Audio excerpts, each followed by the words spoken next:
So,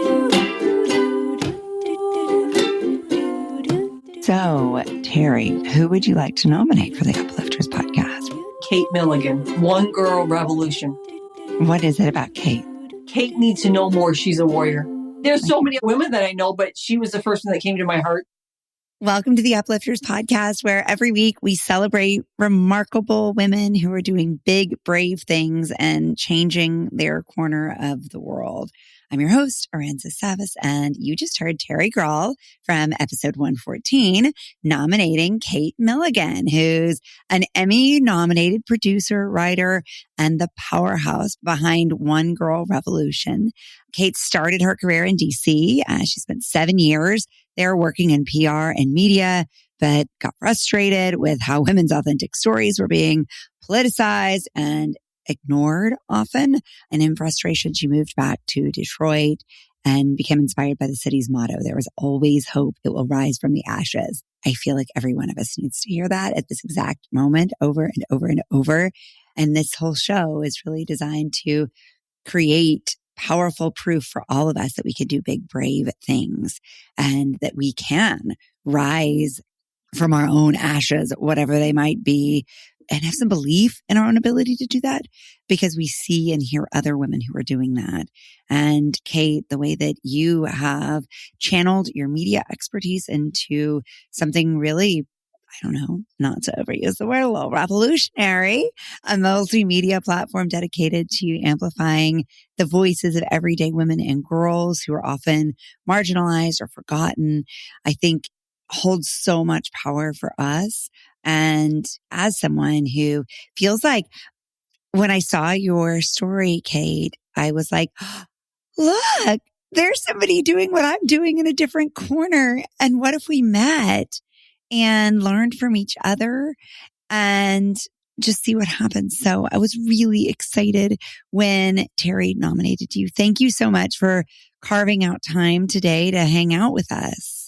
Oh my gosh, Aransas, thank you so much for having me on. I love what you do. And yeah, when we got connected, I was like going through all of your work and I was like, there is so much synergy here. And I know you and I are both in the same mindset of women are stronger when they stand together and support one another. And storytelling is so powerful. So I just love everything that you are doing. And I'm so honored and grateful to be here. Oh my gosh, it really is just such a joy. So we talk a lot on this show about raising courage capital. And when I talk about raising courage capital, basically I'm talking about this idea that we all know that if we want to do big, brave things, we're probably going to need to fund it with financial capital. But I really believe, especially after listening to over 100 women's stories on this show, that what we need in order to raise the financial capital, what we need in order to do any big, brave thing is actually something closer to courage capital. It's a term coined by one of our guests early on. And when I look at your story, so you went from this very well-established traditional career in media in DC, which is a freaking machine with all sorts of rules and order and processes. And then you went home and you said, okay, I'm going to figure out who I am. I'm going to figure out what I need and I'm going to do my own thing.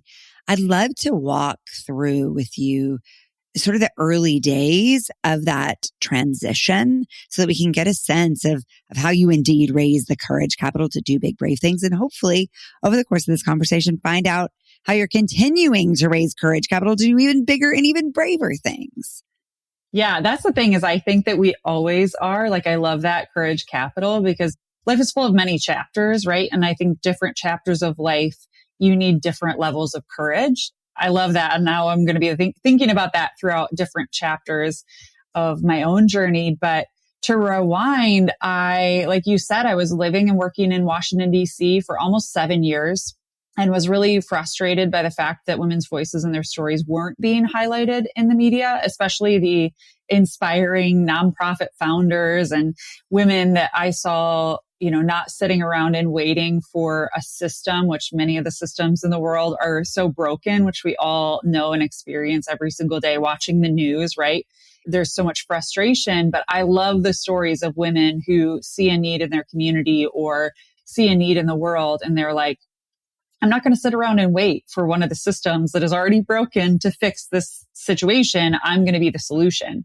And so just kind of in my free time, I would pitch these stories that I found inspiring to reporters and producers, and they wouldn't often get picked up. And this was not client work. This was just fun, inspiring work for me.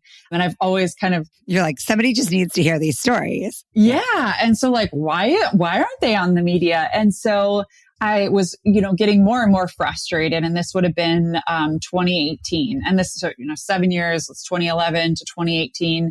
And there were a lot of different reasons, but I just decided I didn't want to do that anymore. I didn't want to work in a PR firm environment. I didn't really know what I was going to do. So I think there was a lot of courage capital right there. But I think a safe place for me, or I think one thing that gave me a lot of courage in that moment was I come from a really strong, tight-knit family, and especially my parents during that situation. Like I will always remember my dad saying, I was frustrated. I was like, I really want to come back to Michigan. I'm tired of DC. It's not where I want to be. I had thought that I wanted to get into political commentating. That's why I moved to DC and did not do that. I was so frustrated by that. And I remember having a conversation with my dad about like, okay, should I leave? And he was like, look, Kate, you fill up the U-Haul, you move all your stuff back. And if you change your mind a month or two from now, we'll load it right back up and drive you right back to DC. So if that's what you want to do. And to me, that was such a powerful moment. I think a lot of times when we have to be courageous, we need someone just to give us the permission to be courageous. And also to say like, you don't have to make a decision forever, girlfriend. Right. It doesn't have to be totally right. It can just be right for right now. And sometimes it's a moment of courage, right? And I know that you've had so many women on your podcast, and same with One Girl. It's like, I have seen so many instances where women have this moment where they're just like they're in a domestic abuse situation and they're like, they have this moment where they're able to leave and they have this moment of courage. And then of course they have to find more courage because they have to deal with all of the repercussions of that. And I found the same. It was like, I needed that moment of courage. And so like my dad saying that, and one of my sisters flew to DC, helped me load up the U-Haul and move all my stuff back. And so summer of 2018 was really an existential moment for me, really just kind of figuring out, what did I really want to do? Here I had been just doing jobs for other people. I had been, PR in the background, working with the media for different clients, for different organizations. And it was really a moment of me figuring out who is Kate and who was I created to be. I had all these ideas and hopes and dreams and things that I wanted to do. But that was a moment of like, okay, what am I going to do? And it was in reading a book about the city of Detroit that I stumbled upon Detroit's motto, there is always hope and it will rise from the ashes. And it was at that moment, Aransas, that I had been thinking about women, thinking about doing something. One Girl Revolution was kind of something in the back of my mind. I loved that phrase. And then it was at that moment that I read those two phrases that I was like, that's what women are. Women are the most resilient. They're so powerful that they can transform this world, but we oftentimes lose sight of that in ourselves. And so it was at that moment that I was like, I need to start One Girl Revolution. And, there are many, many courage capital moments after that, but that was kind of the big turning point for me. I love that story so much. And the idea that we don't always have to raise the courage ourselves. We can have it lent to us by other people who believe in us, which I think is so true in my own life, certainly, but in so many of our guest stories as well. I also think we can get hung up in this idea of certainty, that this has to be the right mission and the right answer. And I hear you kind of saying, I was flirting with this. It felt good. I'm just going to go with it. Yeah. So how did you choose or decide to lean all the way into this idea of amplifying women's stories?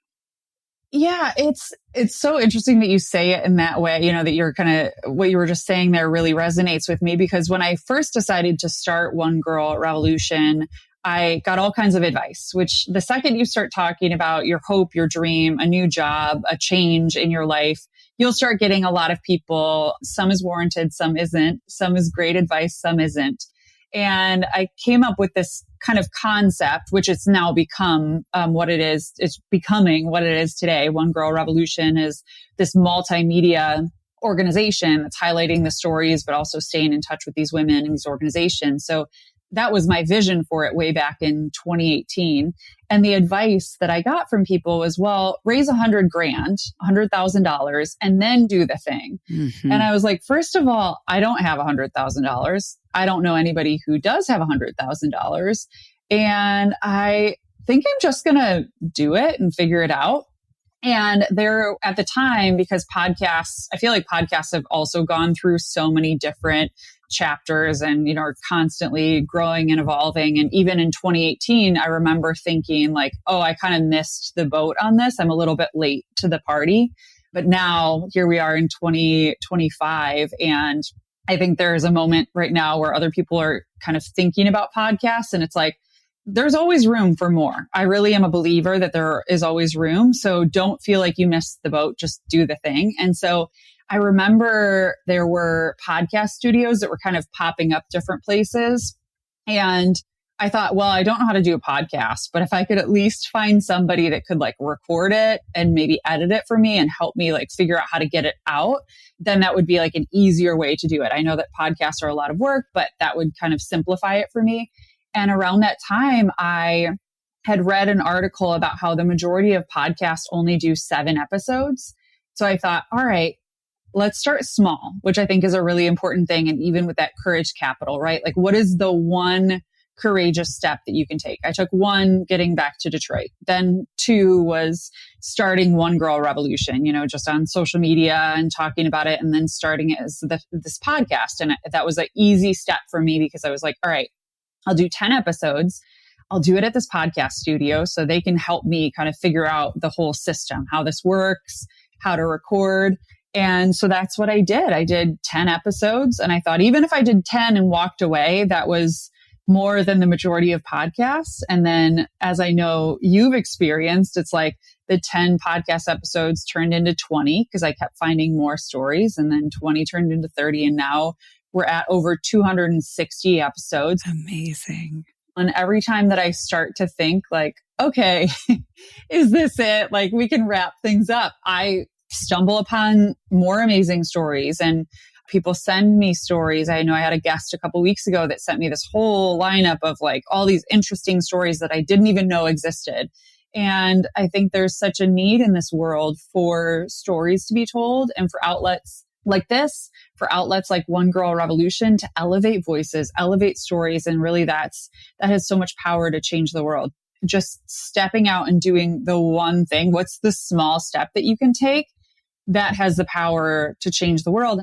In retrospect, I am so glad that I didn't raise $100,000 and then do the thing, because also one side note about that is One Girl Revolution has truly been built by the women that I've interviewed. Because at the beginning, had I gotten $100,000 from somebody, they would have been like, okay, this is what it should look like. This is what, you should cover these topics. You should have this person on. And I didn't do it that way. I just started identifying stories. And now One Girl Revolution has taken on a life of its own, but it's taken on the life that these women and these stories have built, which is the most incredible, beautiful thing I've ever fathomed. Yeah, it feels so responsive. I have a friend who always talks about looking toward the door that is opening. And it is this idea that instead of kind of trying to knock doors open, look for the way that is inviting you and try to be responsive to the momentum that is naturally occurring. And I hear that so much in your story, that you followed both your own experience and expertise, but you also followed the needs of these women. So much of success as a founder, an entrepreneur, comes from being responsive to a need. And then in meeting that need, discovering another need. And I know Terry Grawl was on your show and has become a friend. And I know you've been instrumental in amplifying her story. And we hear the same thing modeled in her story, that it wasn't some giant strategy. And I have all the answers and I know the destination and I've mapped out the full plan to get there. But it's rather, here's the first destination. Now, where is that telling me to go? What's the next destination? Where is that telling me to go? And I hear that in your story, but I also hear over and over the power of support, whether it was from your family or from inviting in other experts to collaborate. And I think that can be a challenge too for people who are starting something new, to want to be self-reliant or to need to be self-reliant for lots of reasons. But I think I hear in your story the power of opening that idea up to others and letting them clear other paths and help you see other paths. Yeah, having a clear vision too, right? Like I had a clear vision. It's not like I just kind of like opened the floodgates and said like, come on and talk whatever you want about. Really? I was helping these women curate their stories. And a lot of it, like in retrospect, I'm so glad that I have the PR background because I was able to see a story, read something like Terry Grohl's story and be like, okay, these are the questions I want to ask to help her curate her story in the way that I saw the world needed to hear it, and still giving her the freedom to tell her story in the way that she wants. Like that's a big part of One Girl Revolution is I won't ask questions that somebody doesn't want to be asked. I really give these women and girls a lot of space for that. But the stories that inspire me the most are not somebody that like was like, I need to start this nonprofit or I need to do this big thing. I need to start my own business. It's somebody that just saw a need and they did the little thing. And then the little thing turned into something bigger. And then it turned into something bigger. And then like just continued to grow from there. And we all have that ability in us. And sometimes we talk ourselves out of doing things because it seems too big. And it's like One Girl Revolution, for instance. I'm so glad that I didn't see where it was going to go because I probably would have been too scared. I just saw the need and I put one foot in front of the other. And same with 5 years down the line. I hope that it just continues to grow and evolve. Same with you, with your podcast. It's a lot of work for people that are listening. Podcasts are a lot of work and everybody wants to be a podcaster and have a podcast, but you have to be willing to do the work. And I'm so glad that I didn't realize how much work it was going to be. And I just put one foot in front of the other and it's become what it's still becoming. And same with me, same with each and every one of us, is we are always becoming who we were meant to be, who we were created to be. And I truly believe in that. And so we don't have to have everything figured out. It's like, just do the one thing that leads you to the next thing. Yeah. And what do you say to people when you say, be who you're created to be, or we can all be who we were created to? What do you say to people who are like, who is that? Yeah. It is such a loaded question. And I think a lot of times people don't feel like they know what their purpose is or what their mission is. But the way that I always think about it is, and we know this to be true, we are as unique as our fingerprint. There is nobody that has your fingerprints, my fingerprints. Nobody in this world has ever been here with your same fingerprints. And we also have the unique imprint that we are meant to leave on this world. There's a reason why we're here, which I know sometimes life can be so heavy. And I think a lot of times we lose sight of that, whether it's, you're a stay-at-home mom and you're taking care of everybody else, or you're working your 9 to 5 and chasing your dreams. Like there are moments where you can just feel kind of lost in the shuffle or forgotten about or ignored, or does my life even matter? And what I always think about, and I encourage everybody, even like through our podcast, is to think about like looking at your fingerprints in those moments where you don't feel like you know what your purpose is. And say, I might not know. I might not have it all figured out like you and I, where it's like, I didn't know where this podcast was going to go, but I knew that I was supposed to do something. And so I think for people that don't know what their purpose is, find an organization or a cause that really resonates with you and reach out to them and say, hey, can I volunteer? Or Terry's a great example of Enchanted Makeovers. Like that, when I connected with her, she was like, please come to our headquarters. I would love to give you a tour and show you around and tell you our story. And so that's what I did. I went and met with her in person.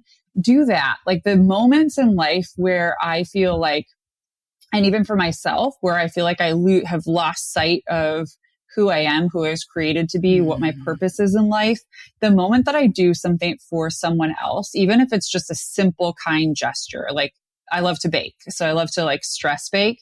Baking something for a neighbor or a friend that is going through something difficult. Or my mom was an incredible card writer. She would handwrite these beautiful cards and notes to just people. She always had a stack of note cards that were in progress. And so That's something that kind of recently I've been trying to do more of. And it's hard to sit down and do that. But the second that we take the pressure off of ourselves, like, oh my gosh, what is my purpose? What am I supposed to be doing?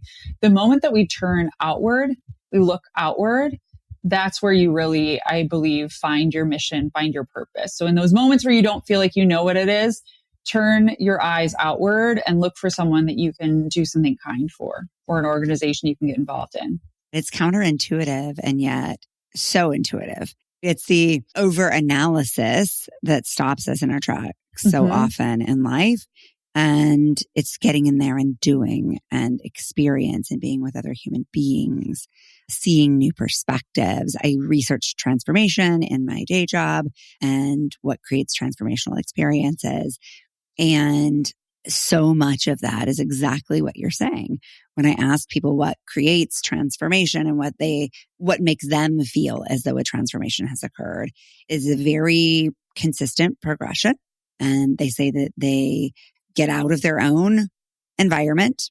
They see things in a different way, and then they begin to experience or live or do things in a different way. And it usually starts with some sort of catalyst, some sort of major influence, like either a crisis or some other change usually catalyzes the need for transformation. And then from there, like if we can have the courage to not just stay sort of holed up in our own worry and fear and analysis or loss or regret or whatever it may be, and get out there, I think to your point, we can see so much that we would never find inside our own heads. And like, we're all made for community, right? Like we're not made to be alone. And so even in those moments, like finding somebody that you can go to coffee with, or just saying, hey, like, do you want to meet up? And I know sometimes it can be hard because everybody is so busy, and, you know, it's hard to see everybody and be there for every person, but finding those opportunities for connection with people, you know, find your tribe and build your tribe of people that you know that no matter what, if you're just struggling or your head is filled with all these different ideas, you know, I have all these ideas and I don't know where to go, like somebody that will just listen to you, find that person too. I think that that's something that's really helpful. I love that. I feel like I get so much out of stories like yours and out of every woman's story that I have the privilege to hear. And I get this wonderful benefit of getting to listen to each of you 3, 4, 5 times through the editing process. And I feel like it is like life lived by osmosis in some ways, that I boost my own courage capital every day by listening to how you all do it. What do you get from talking to the women on One Girl Revolution? I would say the same. And that was something that I hadn't really thought about. I just was like finding these stories that inspired me. But it's through listening to their stories 3, 4, 5 times through the editing process, and then even revisiting them. I'm always revisiting these different stories. Something that just had been on my heart recently was, I didn't build the revolution built me. And I'm still not sure exactly what that means, but I feel like it's being written. But it's so true. I had this idea to build the revolution, but I've learned and grown and evolved and become someone that I never could have imagined in so many beautiful ways, because I've been changed by each of these conversations with women and their fierce, their bravery, their courage, their zeal, their passion for whatever they're doing, and just how they see the world. That's changed the way that I look at the world, you know, and the way that I look at the things that matter to me, or the things that stress me out too. You know, when you're talking about tremendous poverty, or these women that are working with people who are survivors of abuse or human trafficking, and they're just making a difference, making an impact just by being who they were created to be. I'm like, okay, I want to be that. Like, if it's okay, part of my purpose is One Girl Revolution, but that's not my only purpose. So what are the different facets of my life, and what are the things that I'm still learning and growing and evolving? I believe that we're evolving every single day. We're growing and learning every single day of our lives until the day we die, you know, and even then, like, our legacy continues on through how people tell our stories. And so we're writing our stories now, and, you know, we have the power to change the trajectory. I love the stories where somebody and even my own, right? Like, where I studied public affairs and political communications and thought I was going to be this political commentator. And then, now I don't do anything in that realm. It's like I am focused on our commonality as women and girls and highlighting those stories. And so I love when somebody's like, yeah, I studied to be a doctor and then my life took a turn and then I did this other thing, or those experiences like you talked about, like these suddenly moments. Yeah. Suddenly moments in our life where it just changes everything. And we need to be paying attention for those moments in our lives, because I think we all experience them. Something that I've been thinking about a lot lately is how, so I'm doing the artist way finally after 20 years of saying I was going to do the artist way. Sweet. And one of the things she talks about all the time is shadow artist, and how we have this tendency as creative people, and I think especially maybe people who want to champion and cheerlead on everyone. And it can be really scary to do that for our own ideas and what we have learned, to bring that into the world with the same level of conviction. And so I'm just curious about whether you find it easier to share other people's stories and a little bit more challenging to share your own, and where you are with that now, several years into this role as a professional cheerleader. When I started One Girl Revolution, I was very adamant that I did not want people to think that I was the One Girl Revolution. Like from in this world of influencers, like I didn't want people to be like, oh, this is Kate. Like Kate is the One Girl Revolution. And even we have there's a girl in one of our logos that I use, because it's a girl from the back. And the reason that I wanted the logo to be like that is I wanted it to be any woman. I was very intentional at the beginning not to talk about myself. I did the first episode of the podcast was me telling my story and like why I started One Girl Revolution, solely because the guest did not show up, I can't remember the whole story. It was years ago.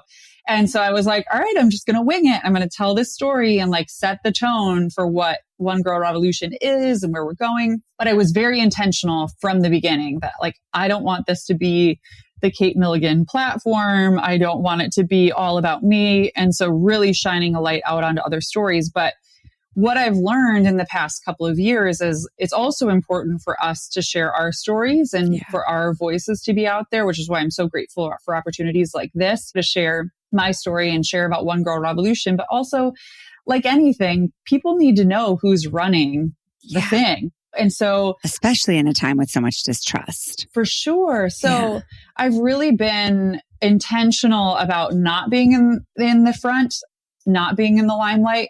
But now I'm also learning, okay, I need to put myself out there. And it has become so easy for me to help other people tell their stories, because I listen or I read a story and I'm like, yes, like this, we need to highlight this on One Girl.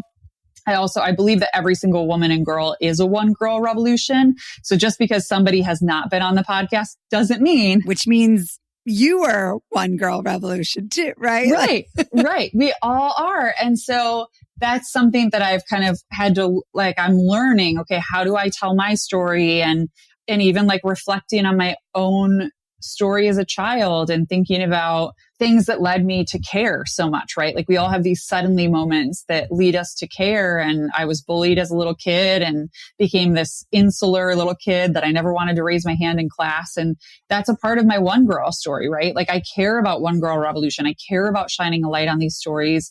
I care about elevating women's voices in their stories because I know what it feels like to be forgotten about and ignored and unseen at times. And so I don't want any woman or girl to feel that way. So yeah, it's learning how to be both, right? Not be the influencer, because I don't want to be that, but sharing my part of the story because I am a part of the One Girl Revolution community. And as much as I see One Girl Revolutions and every single woman or girl, I have to remind myself that I am a One Girl Revolution too. Yes, so beautifully said. And I think it is scary and it does feel maybe a little vulnerable. And especially like if you have a history of bullying, to say like, I'm going to put myself out there, myself, and not just other people. That's comes loaded with some history. Exactly. And in this day and age, there's so much, and I've caught myself doing it even recently, where you're almost too cautious. Like you don't do it, you don't post anything because you're like, well, what will other people think? And it's, so and this is genuinely in the past couple of weeks, I was like, why am I overthinking my own Instagram so much? I should have fun with it. And so I've been like playing with it. And I think so often in social media, people feel like they have to have these perfectly curated pages. And obviously there's a lot of thought that goes into One Girl Revolution's page because we're promoting these different stories. And I want to make sure that, you know, each story gets their own space, but then simultaneously promoting inspirational content. So figuring out it's a little more curated, but my own page, like I need to have fun with it and not overthink it and not worry about what is somebody going to think if I post this or if I don't post that. We put so much pressure on ourselves, and it's really like we need to see it as a creator outlet. Like you said, we're all creators and we were all made to create in different ways. And that doesn't mean that you have to be artistic in drawing or painting. Being a creator looks like a whole lot of different things, and social media can be one of those. Taking beautiful photos or baking or gardening. There's so many different ways that you could be a creator and be an artist.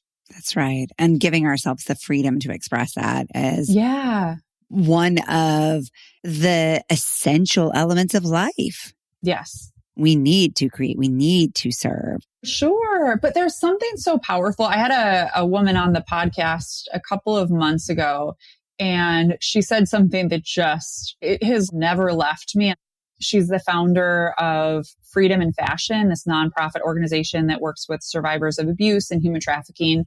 And she talked about the work that she was doing. And she was like working with these survivors, these women who have been victims of terrible, terrible things. And when I look at them, I think about how every single person, but especially women, how women were made to be creators. And you think about even our bodies, right? We're constantly creating. And she said, I look at these women and I see how women can identify as victim, as survivor, or as creator. And her goal in her work is to get women from victim to survivor and then survivor to creator. Because when you're standing in, if you recognize that you're as unique as your fingerprint, if you're standing in that creative space, that's what standing in your power means to me. We hear stand in your power. Like, what does that actually mean? It's like standing in the space that you were created to stand in, to create and make the world a better place. I love that so much. And another way of saying it would be to be a leader. Yes. And I think about that a lot, about how often we feel stuck because we are in a victim energy. And when that changes is when we become the leader. But I think for women, especially, that word creator feels so powerful because it is in our DNA. Yeah.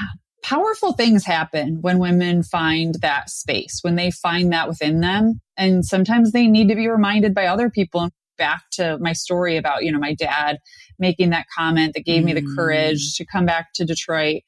I think sometimes we can be that person for others. I think it's important to say that for us to look for opportunities to be that courage capital for someone that might need it, whether it's a family member or a friend or a neighbor or just someone we encounter at the coffee shop. There might be some little instance that happens and you might be the person that gives somebody the courage capital to stand up or speak up or just make a change. And so we need to look for those opportunities too, to be courage capital for other people. Absolutely. To be the uplifter. You have accomplished so much. We haven't even talked about your freaking film. Thank you. So you produced an Emmy-nominated documentary, The Girl Inside. You are sparking this whole movement. So what is your next brave step look like, Kate? Man, there are a lot of brave steps I feel like that I need to take. One is fundraising. So I can do more, like the documentary that you mentioned, The Girl Inside. There's obviously so much power in podcasts and highlighting the stories and utilizing social media to highlight these stories. There's so much power in that. There's just a unique power, I would say, in showing people, right? Pulling back the curtain. And The Girl Inside, we actually took a film crew into Cook County Jail in Chicago, so the largest jail in the U.S., and interviewed 5 incarcerated women, not about what they did to end up in Cook County, but about who they are as people. So back to, you're as unique as your fingerprint. What is the imprint that you're going to leave on this world? And people can watch it on YouTube. It's only 10 minutes. So it's an easy thing to watch and share. But that was such a eye-opening experience for me and got me thinking about like, okay, it's great to do podcasts, but like, what if you can show people? What if you can pull back the curtain and show people? And women and girls are the fastest growing population in jail and prison, but we never talk about it, right? We look and you look at the news, there are so many issues in our world, but what if you can pull back the curtain and show people these women and girls that, like I said before, aren't just waiting for the broken systems to fix a problem. They're actually becoming the solution. Yeah. So there's so much work to be done there. The podcast continues, but I'm trying to innovate and find new ways to tell these stories. So hopefully more documentaries in the very near future. We hosted a really historic, amazing event here in Detroit in March for Women's History Month. And that is going to become an annual thing because it was so amazing. And Aransas, we had over 20 One Girl Revolutions. So over 20 women that had been on the podcast, traveled in for it. And we filmed a live podcast episode and it was open to the community and it was just transformative. And so there's a lot of work that I want to do with connecting these women and these organizations, but also finding ways to support what they're doing, whether that's through like an entrepreneurship program or something run through One Girl Revolution. And I want to do a summit to tell these stories in new ways. So there's a lot on the horizon, but I'm kind of letting the story write itself. That's so exciting. And you talk about the fundraising piece and you shared before that that's scary and uncomfortable because it's new territory for you to ask for funding for this. So what wisdom from your guest are you tapping into to help you raise the courage capital to ask for support with this mission? Yeah, that is a great question. They have all been so supportive and so amazing and like giving advice and connections. And I think that that's such an important lesson for all of us is like, why are we recreating the wheel? You know, if you know how to do something or you have a connection. And even I want to give a shout out. There's a girl here, Demaray, who runs Empower Her, which is this incredible, I think it's the largest women's conference in the state of Michigan. And she's so amazing. When I decided to do this March event, I had no idea. I'd never done an event for One Girl before. We had partnered with other people's organizations or other events, but I had never kind of led an organization. And I reached out to her and she was like, what do you need? Who do you need? Like, who do you need to be connected with? Can I send you this list of like potential donors to support the event? And so shout out to Demaray because that just really blew me away as somebody who, and she was a new friend at the time. So it's like, what can we all be doing to support one another to elevate these voices and stories and, you know, not recreating the wheel. So I'm so grateful for the community that I have at One Girl for sure. I love that. And kudos to you for having the courage to ask and not trying to do it all on your own, which I think is the biggest fallacy of all of this, right? Is that we feel like we need to be independent and we need to be so resourceful that we try to go solve all the problems ourselves, try to come up with all the money ourselves and hustle. And we make things unsustainable as a result.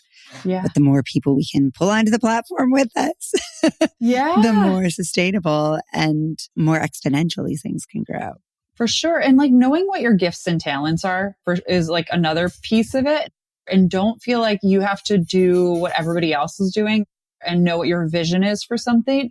And then pull in the people that you're like, oh, like I was texting with somebody earlier a new friend who works in fundraising. And we're like, all right, how can we work together? How can we collaborate? And we should see more collaboration in the world, especially when it comes to women. So how can we as an Uplifter community uplift you in the amazing work of One Girl Revolution? Oh my goodness. What a great question. Well, people can subscribe to the One Girl Revolution podcast. So it's the number One Girl Revolution. That's an easy way. I always say that like the free and easy way to support anybody, to uplift anybody is just to follow them on social media. So people can follow us on Facebook, Twitter, Instagram, TikTok. I'm like learning. I feel like an old person on TikTok, but I'm like learning and having fun with it. We're on YouTube so people can watch The Girl Inside. We also have a second documentary that people can check out there too. And that's where all the podcasts are going out. So it's an easy way to either subscribe wherever you listen to podcasts or just subscribe to our YouTube channel and you'll get that new episode emailed to you every single week. And then any other videos we're posting up there. And so, yeah, people can do that. And then we're a nonprofit multimedia organization. So 100% of anything that people donate goes right back to support our work and helps us to tell more stories. So people can go onto our website, the1girlrevolution.com, and donate, become a monthly donor even. And, even a couple of dollars. We celebrated our 6-year anniversary. So a lot of people were donating $6 a month because they were like, all right, that's a coffee. Like I can do that to support more stories. And then we also have all kinds of cool female empowerment swag that people can go to our website, and any purchase of a t-shirt goes back just to support our work. And then you can rep the movement because, like I said, every single woman and girl is a one girl revolution. And so in those days where you feel like you don't have the courage or you don't know what to do, put that shirt on and it will inspire you. So I love that. Again, osmosis.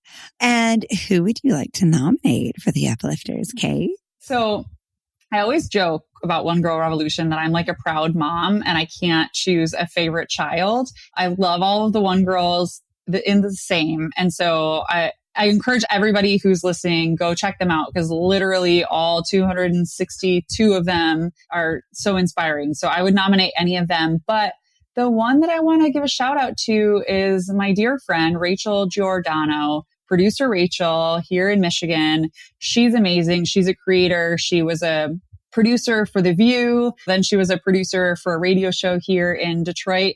And she is such an uplifter. I just want to give a shout out to producer Rachel because she is such a powerhouse. She's so inspiring. She is such an uplifter. And I can't wait to see where she goes next. I'm just so blown away by everything that she is, everything she stands for, everything she's accomplished. But I can see big things ahead for her. So that's my shout out for producer Rachel. Oh, yay, producer Rachel. I can't wait to meet her. She's amazing. You're going to love her too. She's so hysterical. Amazing. Because you know what? Things are serious enough. Yeah.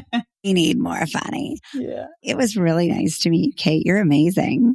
Oh my gosh, you are amazing. Thank you so much for everything that you do. I can't wait to continue to uplift you and your stories and this incredible podcast. So thank you for everything that you're doing. Thank you. You're a true uplifter. And we'll put links to all these beautiful resources in the show notes so people can find them. Thank you for listening to the Uplifters Podcast. If you're getting a boost from these episodes, please share them with the uplifters in your life and then join us in conversation over at the uplifterspodcast.com. Head over to Spotify, Apple Podcast, or wherever you get your podcast and follow, and rate our show. It'll really help us connect with more uplifters, and it'll ensure you never miss one of these beautiful stories. Mwah! Big love. Painted water sunshine with rosemary and thyme. Dwell in the perplexing, though you find it vexing. Toss a star and hover, be your own best lover. Relish in a new prime, plant a tree in springtime. Dance with idle hindsight, bring the sun to twilight. Lift you up, whoa. Lift you up, whoa. Lift you up, whoa. Lift you up. Lift you up, whoa. Lift you up, whoa. Lift you up, whoa. Lift you up.